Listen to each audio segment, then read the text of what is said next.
So, number one concept is Dalton's atomic theory.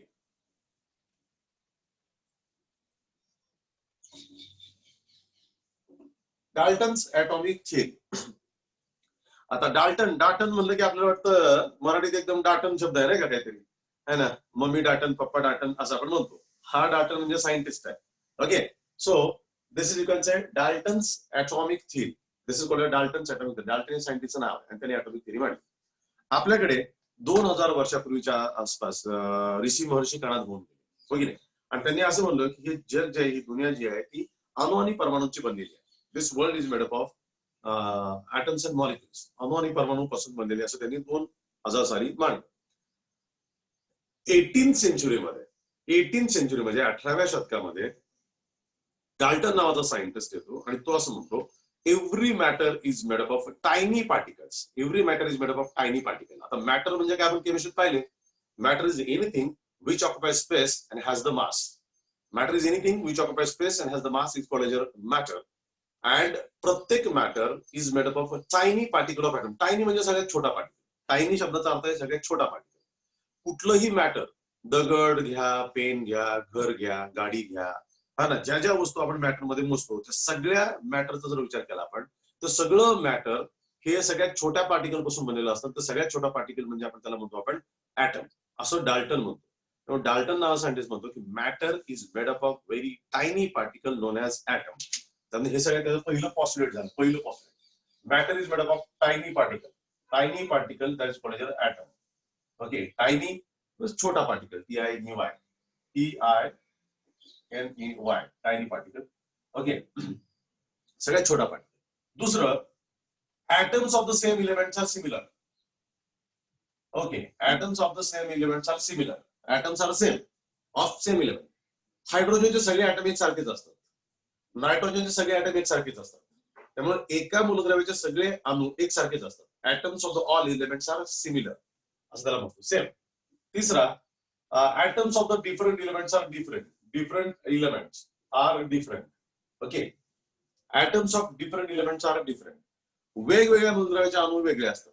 म्हणजे हायड्रोजनचा अणू वेगळा आहे तर ऑक्सिजनचा अणू वेगळा आहे, कारण ऑक्सिजन हे वेगळं मूलद्रव्य आहे आणि हायड्रोजन हे वेगळं मूलद्रव्य आहे. Atoms of the different elements are dissimilar, different. पहिला मुद्दा होता matter is made up of tiny particle. Matter मध्ये सगळ्यात छोटा पार्टिकल कोण आहे तर टायनी पार्टिकल ॲटम आहे. नंतर atoms of the same elements are similar. एकाच मूलद्रव्याचे सगळेच ॲटम एकसारखे असतात.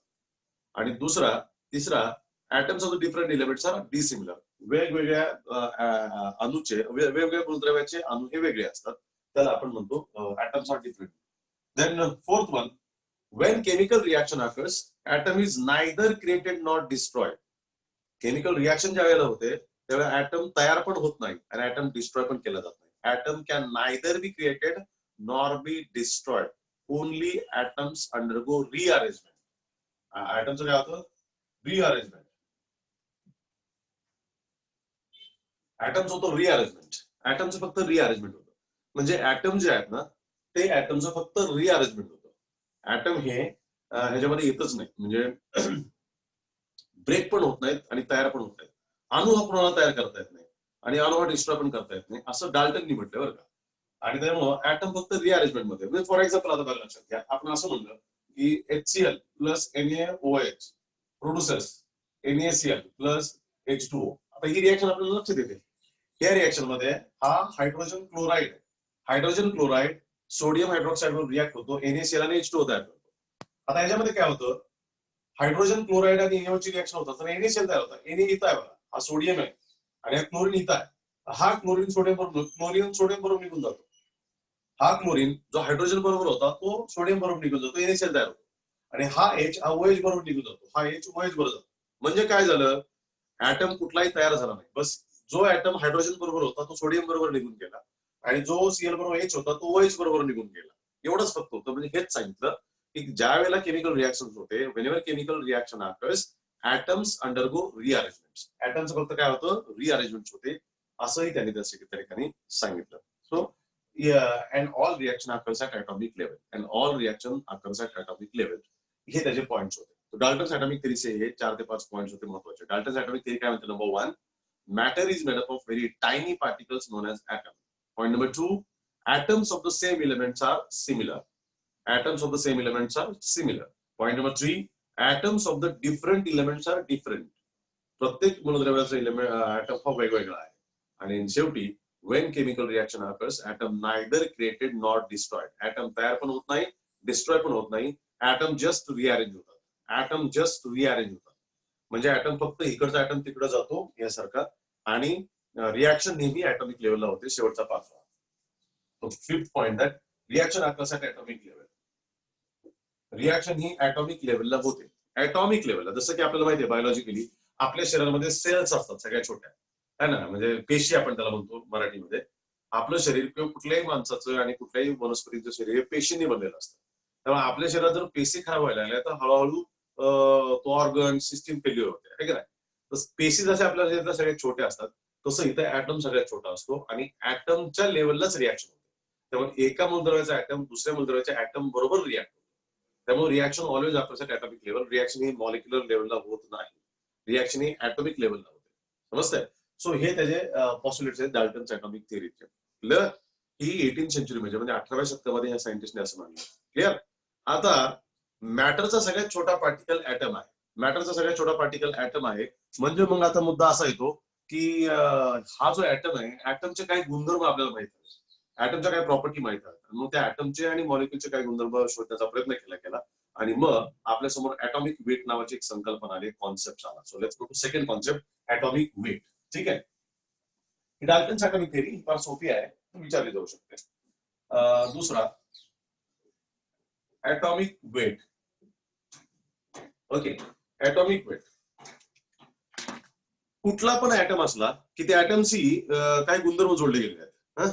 कुठलाही ॲटम असला की त्या ॲटमशी काही गुणधर्म जोडले गेले आहेत. मग त्या ॲटमशी काय गुणधर्म जोडले गेले आहेत ते आपल्याला पाहायला पाहिजे की which are the properties which are related with atoms. ॲटमशी जोडलेले काही गुणधर्म आहेत. मग ते कुठले आहेत ते आपल्याला पाहिजे. तर सगळ्यात पहिले लक्षात घ्या, ॲटमची सगळ्यात फंडामेंटल प्रॉपर्टी मध्ये प्रत्येक ॲटमला एक ॲटॉमिक वेट असतं आणि एक ॲटॉमिक नंबर असतो. ओके.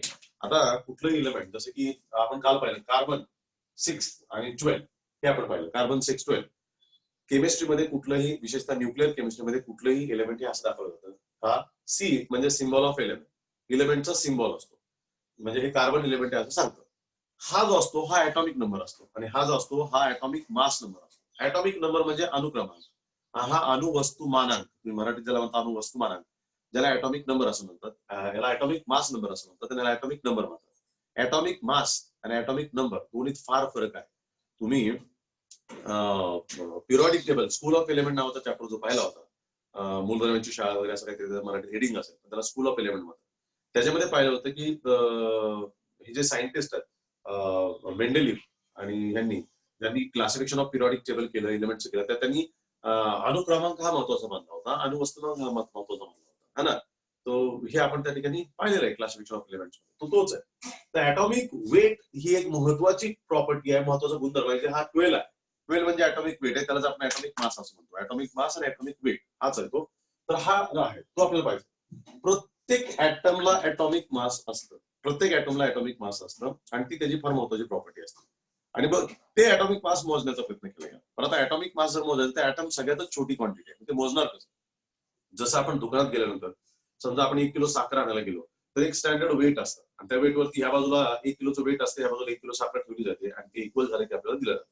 ते इक्वल झालं तरी आपल्याला थोडं वाईट वाटतं, थोडं आपलं खाली गेलं की बरं वाटतं आपल्याला. ओके, वर असेल तर आपण भांडण करू शकतो. त्यामुळे स्टँडर्ड वेट बरोबर त्या वजन काट्यावरती इकडे स्टँडर्ड वेट ठेवलं असतं 1 kgचं आणि इकडे साखर आपल्याला मोजून दिली 1 किलोची की आपण घेऊन येतो. वेट स्टँडर्ड असतं. आता ॲटमचं वेट कसं मोजणार आपण? ॲटमचं वेट कसं मोजणार? त्याने ॲटॉमिक वेट. मग त्याच्यासाठी परत जसं मी तुम्हाला सांगितलं की कार्बन 12 हे स्टँडर्ड मूलद्रव्य वापरले गेले, तर आपण स्टँडर्ड असं म्हणतो. ओके, हा स्टँडर्ड मूलद्रव्य वापरलं. कार्बन 12 हे स्टँडर्ड मूलद्रव्य वापरलं गेलं. आता या कार्बन 12चा कसा वापर केला गेला लक्षात घ्या. तर आपण जे वे मशीन म्हणतो, हे जसं वजन काटा म्हणतो, हे आपलं वे मशीन आहे. ओके, वजन काटा. इथं कार्बन 12 मूलद्रव्य ठेवलं गेलं. त्याच्यामध्ये कार्बन 12 हे मूलद्रव्य ठेवलं गेलं आणि ह्या ठिकाणी ज्याचं वजन करायचं, सपोज हायड्रोजनचं वजन करायचं, हायड्रोजन इथे ठेवला गेला. कार्बन 12 इथे ठेवलं गेलं, हायड्रोजन इथे ठेवला गेला. आता कार्बन 12 आणि हायड्रोजनचं वजन जर सारखं व्हायचं असेल तर कार्बन 12 हा जड आहे, म्हणजे हेवी आहे आणि दिस इज लाइटर, हा वजनाने कमी आहे. त्यामुळं निश्चितच हा खाली गेला असेल, हा वरती गेला असेल. मग आता हे जर इक्वल करायचं असेल तर या ठिकाणी अजून एक हायड्रोजन ऍड केला, अजून एक हायड्रोजन केला, असे करत करत करत गेला तर लक्षात आलं की 12 हायड्रोजन्स. ह्याच्यामध्ये जर 12 हायड्रोजन्स भरले गेले तरच ते इक्वल होतं. 12 हायड्रोजन भरले गेले तर ते इक्वल होतं. म्हणजे असं होतं की 12 हायड्रोजनचं वेट आणि एका कार्बनचं वेट, ऍटमचं वेट सारखं असतं, असा त्याचा अर्थ झाला. म्हणजे एका कार्बनच्या ऍटम बरोबर हायड्रोजनचे 12 ऍटम लागतात. ह्याच्यावरून असा अंदाज येतो की हायड्रोजन हा 12 पटींनी हलका आहे कार्बनपेक्षा, आणि कार्बन हा 12 पटींनी हेवी आहे, जड आहे कोणापेक्षा, हायड्रोजनपेक्षा. त्याला इंग्लिशमध्ये असं म्हणतो, hydrogen is 12 times lighter. 12 times lighter, lighter म्हणजे हलका, 12 टाइम्स म्हणजे 12 पटीने. Hydrogen is 12 times lighter than carbon and carbon is 12 times heavier than hydrogen. आणि मग त्यालाच ऍटॉमिक वेट म्हणलं गेलं. मग आता हे जे वेट आहे हे 12 टाइम असेल तर हे झालं वेट 1. त्यामुळे 1 हे याचं वेट झालं, हायड्रोजनचं वेट झालं, आणि ते ऍटॉमिक मास युनिट, त्याला आपण युनिफाईड मास मध्ये एक्सप्रेस करतो. ग्रॅम, किलोग्रॅम ही वजनाची एकक आहेत, युनिट्स आहेत, पण ती खूप मोठी आहे आणि म्हणून छोटं युनिट आणलं गेलं आणि त्याला म्हणतात 1 AMU QR, 1 unified mass. U म्हणजे unified mass, u for unified mass. Okay. आता युनिफाईड मास म्हणजे काय, जसं आपण आपल्या रोजच्या जीवनामध्ये किलोग्रॅम वापरतो, ग्रॅम वापरतो, तसं युनिफाईड मास आहे. सायन्स मध्ये छोट्या क्वांटिटीची डील करतो म्हणजे ते युनिफाईड मास वापरला जातो. आणि मग नंतर लक्षात आलं की 1 unified mass is equal to 1.66 into 10⁻⁻24 gram, एवढं असतं. बघा, 1 युनिफाईड मास म्हणजे किती असतं, तो 1.66 इंटू 10⁻⁻24 ग्रॅम. -20 बरोबर, मतलब 0.00 असं 24 वेळा, मग 1 ग्रॅम. एवढं कमी वेट आहे. म्हणजे हे वेट खूपच स्मॉल आहे, कारण ऍटम आज पण कोणी पाहिलेलं नाही, दिसत नाही, इतका छोटा आहे, आणि त्याचं वजन मोजायचं होतं. आणि ते मोजलं, मग ते 1 युनिफाईड मास मध्ये मोजलं, कारण त्याचं ग्रॅम मध्ये मास आहे 1.66 इंटू 10⁻⁻24 ग्रॅम, इतकं छोटं आहे, आणि म्हणून त्याला 1 युनिफाईड असं म्हणतात. त्यामुळे आता सगळ्या इलेमेंटचे मास जे आहेत ते आपण युनिफाईड मास मध्ये आपण मोजतो, त्यालाच ऍटॉमिक मास युनिट पण म्हटलं जातं. पण ऍटॉमिक मास युनिट पण आता आउटडेट झाले, सगळे त्याला युनिफाईड असं मास, युनिफाईड मास असं म्हणतात. लक्षात आलं सगळ्यांच्या, 1 युनिफाईड मास. मग आता डेफिनेशन येते की ऍटॉमिक वेटची डेफिनेशन काय, ऍटॉमिक मासची डेफिनेशन काय. या ठिकाणी हायड्रोजन आहे, या ठिकाणी कार्बन आहे, आणि लक्षात येतं की हायड्रोजन हा कार्बनपेक्षा 12 टाइम्स लाइटर आहे आणि कार्बन हा 12 टाइम्स हेवियर आहे. कार्बन हा 12 टाइम्स हेवियर आहे. मग असं येतं, mass of hydrogen atom compared with 1/12 mass of carbon isotope 12. मग आता हायड्रोजनच्या एका मास बरोबर हायड्रोजनचा एक मास घेतला, त्याचं किती येईल, 1/12 का, तर कार्बन हा 12 पटीने जड आहे, म्हणून एक आपण 12 घेतला तर तो तेवढं कमी येतं, म्हणजे एक आपण 12 घेतलं. सो हे होतं. सो कुठल्याही मूलद्रव्याचं मास हे कार्बनच्या 1/12 मास बरोबर कम्पेअर केलं जातं, आणि त्याला आपण त्याचं ऍटॉमिक वेट असं म्हणतो. मग त्याची डेफिनेशन असे येते, ही इंग्लिश मध्ये डेफिनेशन थोडी लर्न करावी लागेल, तुम्हाला पाठ करावी लागेल. Mass of any element compared with 1/12 mass of carbon isotope 12 is called as atomic weight. कुठल्याही मूलद्रव्याच्या ऍटमचं मास, कुठल्याही मूलद्रव्य, कार्बन घ्या, हायड्रोजन घ्या, नायट्रोजन घ्या, ऑक्सिजन घ्या, कुठलंही मूलद्रव्य घ्या, त्या मूलद्रव्याचं ऍटमचं मास, एका ऍटमचं मास हे कार्बन 12 बरोबर कम्पेअर केलं जातं. कार्बन 12च्या 1/12 मास बरोबर कम्पेअर केलं जातं. 1/12 म्हणजे हे 12 आहे ना, तर 12चं 1/12 म्हणजे 1, जे हायड्रोजनचं एक असतं त्याच्याबरोबर कम्पेअर केलं जातं, आणि ते जे मास असतं ते त्या मूलद्रव्याचं त्याचं ऍटॉमिक मास असतं. ओके. त्यामुळं आपण असं म्हणतो की जर समजा एखाद्या लहान मुलावर आपण शर्यत लावली, समजा एखाद्या लहान मुलावर शर्यत लावली, तुम्ही पळायची शर्यत लावली आणि तुमच्या दोघांमध्ये रेस आहे, कदाचित तुम्ही स्पीड मध्ये पळता आणि लहान मुलं जरा कमी स्पीड मध्ये पळतात. आपल्याला जर 1 किलोमीटर पळायचं असेल तर समजा असं धरू की तुम्ही 5 मिनिटांमध्ये 10 मिनिटांमध्ये 1 किलोमीटर पळता, लहान मुलगा 10 मिनिटांमध्ये फक्त अर्धाच किलोमीटर पळतो. मग आपण काय म्हणतो, तुमचा पळण्याचा वेग दुप्पट झाला त्या लहान मुलापेक्षा, कारण तो 10 मिनिटांमध्ये म्हणजे अर्धा किलोमीटर पळणार आहे आणि तुम्ही 10 मिनिटांमध्ये 1 किलोमीटर पळणार आहे. तुमचा वेग त्याच्यापेक्षा 2 पटींनी जास्त आहे. तसं कार्बनचं वेट हे हायड्रोजनपेक्षा 12 पटींनी जास्त आहे. मग कार्बनला जर 12 डिवाइड केलं तर ते हायड्रोजन बरोबर होतं, बरोबर की नाही.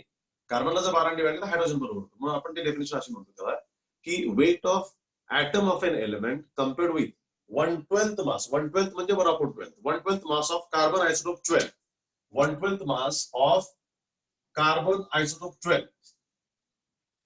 कुठल्याही मूलद्रव्याचं mass 1/12 mass of carbon isotope बरोबर कम्पेअर केलं की ते त्याचं काय होतं, ऍटॉमिक वेट होतं, ते त्याचं ऍटॉमिक वेट होतं. अशी ती डेफिनेशन तयार झाली. त्यामुळे डेफिनेशन लक्षात घ्या, weight of atom of an element compared with 1/12 mass of carbon isotope 12. कुठल्याही मूलद्रव्याच्या ऍटमचं मास हे 1/12 मास ऑफ कार्बन आयसोटोप 12 बरोबर कम्पेअर केल्यानंतर जे येतं त्याला आपण त्याचं ऍटॉमिक मास असं म्हणतो, त्या ऍटमचं ऍटॉमिक मास असं म्हणतो. मग हायड्रोजन असेल, नायट्रोजन असेल, सगळ्यांचं आपण ते कम्पेअर करू शकतो. कुठल्याही मूलद्रव्यात 118 मूलद्रव्य आहेत, त्यातलं कार्बन 12 स्टँडर्ड झालं की 117 राहिली. 117 मूलद्रव्यांचं मास हे कार्बन 12 बरोबर कम्पेअर करून त्यांचं ऍटॉमिक मास काढलं जातं आणि तेच आपल्या समोर असतं, त्याला आपण ऍटॉमिक मास असं म्हणतो. क्लिअर? सो ऍटॉमिक मास म्हणजे काय झालं?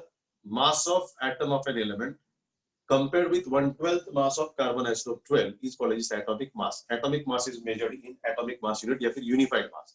And one unified mass is equal to 1.66 into 10 raised to minus 24 gram. असं असतं, ह्याला आपण atomic mass असं म्हणतो. आता हे सगळं कॅल्क्युलेट केलं गेलं, पण याच्यामध्ये एक अडचण आली, ज्याला आपण आयसोटोप्स असं म्हणतो. ज्याला आपण आयसोटोप्स असं म्हणतो. आयसोटोप्स म्हणजे तुम्हाला सांगितले कार्बन 12 6, कार्बन 6 13, कार्बन 6 14, हे कार्बनचे आयसोटोप्स आहेत. ज्याला मी मागच्या वेळेस जुळे हा शब्द वापरला होता. जुळे भाऊ किंवा जुळ्या बहिणी आपण असा शब्द वापरूया. कार्बनचं 12, कार्बनचं 13, कार्बनचं 14 हे आहे. आता कार्बनचा ऍटॉमिक नंबर 6च आहे, तर सगळी कार्बनची अपरूपे असं तुम्ही त्याला शब्द वापरता काहीतरी. अपरूपे हा शब्द राईट नाही, दुसराच काहीतरी शब्द आहे मराठीमध्ये, मलाही आठवत नाही, परंतु आयसोटोप्स असं म्हणतात. मला वाटतं ॲलोट्रॉप्स म्हणजे अपरूपे असा शब्द आहे काहीतरी. ॲलोट्रॉप्स म्हणजे ते वेगळं असतं. तिथं कार्बनचे जुळे आहेत म्हणजे त्याला आयसोटोप्स असं म्हणतात इंग्लिशमध्ये. त्याला मराठीत काय म्हणतात सॉरी मला माहित नाही, पण कार्बनचे आयसोटोप्स आहेत. ह्या कार्बनचं मास 12 आहे, ह्या कार्बनचं मास 13 आहे, ह्या कार्बनचं मास 14 आहे. ओके, पण सगळ्यांचा ऍटॉमिक नंबर सारखा आहे, म्हणजे मास नंबर फरक. म्हणजे त्यात एक न्यूट्रॉन कमी आहे, एक न्यूट्रॉन जास्त आहे, एक न्यूट्रॉन जास्त आहे, फक्त एक न्यूट्रॉन जास्त आहे आणि एक न्यूट्रॉन जास्त असल्यामुळे ही वेगळी आहे. आता या तिन्ही कार्बनचे रासायनिक गुणधर्म सारखे असतात, पण भौतिक गुणधर्म वेगळे असतात. ओके, जसे की आपल्या घरात जुळे असतात, दिसायला सगळे सारखे असतात, दिसायला सारखे असतात, पण डोक्यातला विचार वेगळा असू शकतो, थिंकिंग वेगळं असू शकतं. तसंच इथं पण आहे. या तिन्ही मूलद्रव्य कार्बनचेच आहेत, त्याला कार्बनचे आयसोटोप्स असं म्हणतात. हा कार्बन 12, कार्बन 13 आणि कार्बन 14 ऍटॉमिक नंबर त्यांचा 6च असतो, त्यामुळे बोलला जात नाही. कार्बन 12, कार्बन 13 आणि कार्बन 14 असं बोललं जातं. आता याच्यामध्ये फक्त एक न्यूट्रॉन जास्त आहे, ह्याच्यापेक्षा ह्याच्यात एक न्यूट्रॉन जास्त आहे, ह्याच्यापेक्षा ह्याच्यामध्ये एक न्यूट्रॉन जास्त आहे, आणि एका न्यूट्रॉन जास्त असल्यामुळे त्यांचे भौतिक गुणधर्म बदलतात, रासायनिक गुणधर्म सारखेच राहतात. Chemical properties are the same, physical property may change. मग आता कार्बनचं मास 12 घ्यायचं, 13 घ्यायचं का 14 घ्यायचं? कार्बनच्या ऍटमचं मास 12 घ्यायचं, 13 घ्यायचं का 14 घ्यायचं, हा प्रश्न होता. आणि हा निसर्गामध्ये 98% सापडतो, हा 1.5% सापडतो, आणि हा 0.05% सापडतो. फार कमी प्रमाणात. कार्बन हा रेडिओ ऍक्टिव्ह एलिमेंट आहे, फार कमी प्रमाणात. आणि म्हणून मग त्याच्यामध्ये ऍव्हरेज ऍटॉमिक वेट शब्द आला. कुठला आणला? Average atomic mass. तर ऍव्हरेज ऍटॉमिक मास म्हणजे काय आला? तर हा कार्बन 12 इंटू त्याचं percentage in nature plus carbon 13 into त्याचं पर्सेंटेज इन नेचर, त्याचं पर्सेंटेज 100 म्हणजे पर्सेंटेज म्हणतो मी, प्लस तिसरं मूलद्रव्य कार्बन 14 इंटू त्याचं percentage in nature divided by 100 असा त्याच्यामध्ये तुमचा फॉर्म्युला आला. हा तुमचा फॉर्म्युला आला. हा फॉर्म्युला आहे ऍव्हरेज ऍटॉमिक वेटचा. त्यामुळे आपण जे आता आज पिरियॉडिक टेबलमध्ये आपल्याला जे सगळे जे ऍटॉमिक वेट आहेत ते सगळे ऍटॉमिक वेट आहे ऍव्हरेज ऍटॉमिक वेट. कुठले? पहिलं मूलद्रव्य, पहिलं आयसोटोप्स आणि त्याचं निसर्गामधलं पर्सेंटेज, दुसरं आयसोटोप त्याचं निसर्गामधलं पर्सेंटेज, तिसरं आयसोटोप त्याचं निसर्गामधलं पर्सेंटेज. ते पर्सेंटेज आहे बरं का, पर्सेंटेज इन नेचर. मला 100 मध्ये तुमचं कन्फ्युजन होईल, हे पर्सेंटेज मला ते निसर्गामध्ये किती पर्सेंटेज मध्ये सापडतं, किती प्रमाणात सापडतं ते पर्सेंटेज द्यायचं, डिवाइड बाय 100 का, तिथे 100 आहे. आणि ह्याचा जो ऍव्हरेज येईल ते असतं, आणि ते समथिंग काहीतरी 12.09 असेल कार्बनच्या बाबतीत. 12.09. आता 12.09 म्हणजेच 12 ना, कारण 0.09 हे फार लहान होतं, म्हणून त्याला आपण 12च असं म्हणतो. त्यामुळे कार्बनचा ऍटॉमिक मास आपण 12 घेतो, परंतु ते 12 जे आलेले ते ऍव्हरेज मध्ये आलेले, लक्षात घ्या. ऍव्हरेज आहे, आपण ऍव्हरेज काढतो, हो की नाही. तिथं 3 मूलद्रव्य असल्यामुळं, 3 आयसोटोप्स असल्यामुळे त्यांचं ऍव्हरेज आलं 12, आणि ते आपल्यासमोर या ठिकाणी येऊन जातं की त्याला 12 असं आपण म्हणतो. क्लिअर?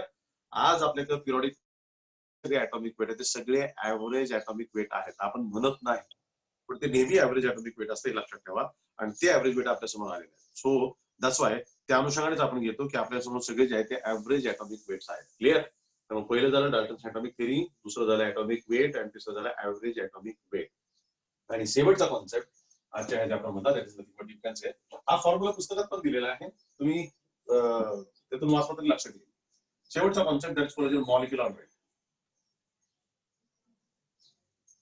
मॉलिक्युलर वेट जसं ऍटॉमिक वेट कम्पेअर केलं होतं 1/12 mass of mass of carbon isotope 12. तसं मॉलिक्युलर वेट कम्पेअर केलं जातं 1/12 mass of carbon isotope 12. Carbon isotope 12 म्हणजे हे जे वजन होतं हे ह्याच्यामध्ये, ओके, हे तुमचं वजन काय आहे. इथं कार्बन 12 ठेवला आणि इथं ऍटम ठेवला. ऍटम कार्बन 12 बरोबर ऍटम कम्पेअर केला की त्याला ऍटॉमिक वेट म्हणतात. कार्बन 12 बरोबर जर मॉलिक्यूल कम्पेअर केला तर त्याला मॉलिक्युलर मास असं म्हणतात.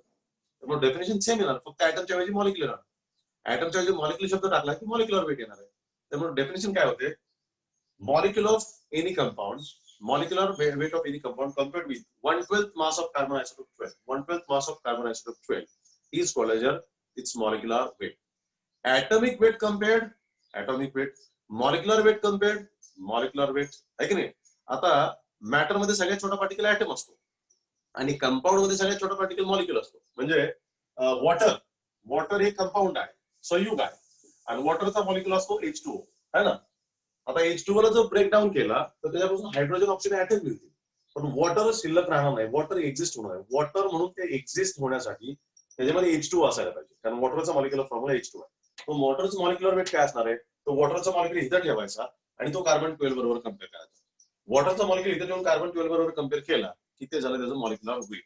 मग त्या मॉलिक्युलपेक्षा कार्बन किती हेवी किंवा किती लायटर आहे ते त्याच्यामध्ये चेक केलं जातं, त्याला आपण मॉलिक्युलर वेट असं म्हणतो. त्यामुळे डेफिनेशन असेल ते molecular weight of any substance compared with 1/12 mass of carbon isotope 12 is called as its molecular weight.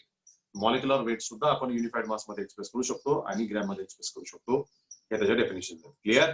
त्यामुळे सगळ्यात पहिले डाल्टन्स थेअरी, दुसरी म्हणजे ॲटॉमिक वेट आणि तिसरी म्हणजे मॉलिक्युलर वेट. आता ॲटॉमिक वेट हे ऍव्हरेज असल्यामुळं मॉलिक्युलर वेट ऑटोमॅटिकच ऍव्हरेज असतात, पण आपण ते बोलत नाही, म्हणजे बोलायची गरजच नसते, हो की नाही. जसं आपण आपल्याला कोणी विचारलं की तुला 10वीला किती मार्क्स मिळाले, आपण म्हणतो 85%, 85%, 90%. आता 90% म्हणजे कोणी विचारत नाही किती पैकी रे. 90% इज ऑलवेज 100 आउट ऑफ असतं, कारण ते 600 पैकीचे मार्क्स ते बरोबर तुमच्या पर्सेंटला कन्वर्ट केले जातात. तसंच इथं आहे. मॉलिक्युलर वेट, ॲटॉमिक वेट हे ऑलरेडी ऍव्हरेज आहेत, ते सगळे कन्वर्ट केले, त्यामुळे त्याला आपण सरळ मॉलिक्युलर वेट म्हणतो, ते नेहमी ऍव्हरेज असतात. क्लिअर. ओके, एवढंच आजचा टॉपिक होता आपला.